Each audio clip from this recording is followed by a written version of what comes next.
Hi, I'm Joan Mazat from Leads and Leashes, and I'd like to talk a little bit, not so much about the deep dive of the genetics on this particular container, but more about maintenance.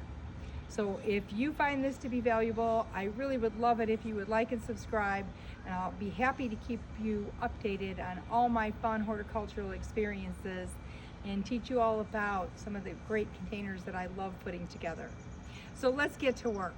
So here we are on the 4th of July, and I have to say, again, yesterday night was a horrific storm that just whipped through my containers, and we have been experiencing 100-degree plus real feels, temperature, heat warnings, and honestly, I think I even heard that our humidity level was higher than that of the rainforest here in Chicagoland area.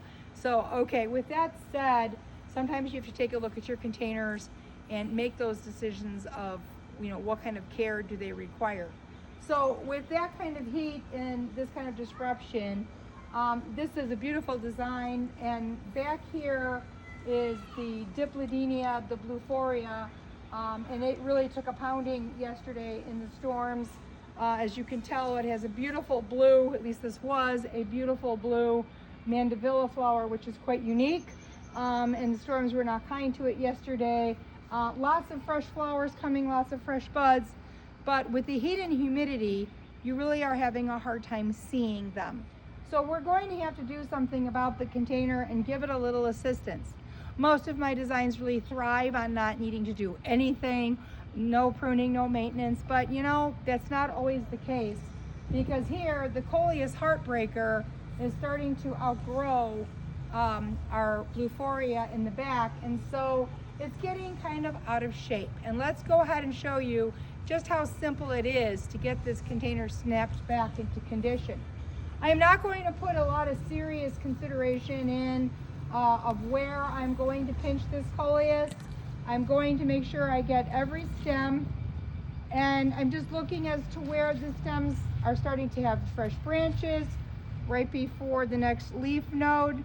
And I'm probably taking off an inch or two per stem, and I'm going to pinch there right above where I see the new fresh branches. It already has, just in a few moments, started to put this container back into shape, and I'm actually thinking a little shorter to put things back into perspective, and that's why I like to use the Sun Coleuses.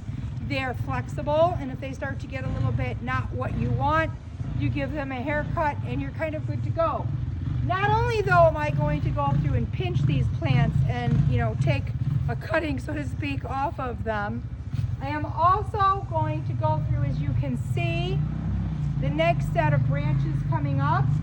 I'm going to nip off the larger sets of leaves on the top as well.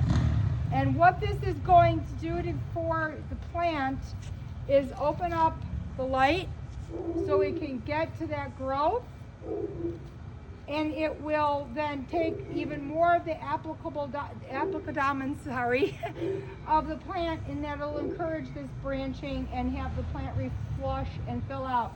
Now I can once again see my beautiful flowers of my Blueforia Dipladenia and put the container back into perspective. So when things get a little bit out of hand for you midsummer, don't wait until things get very much out of control. Make sure you just step in, take a pinch, maybe a few leaves, and let the light in.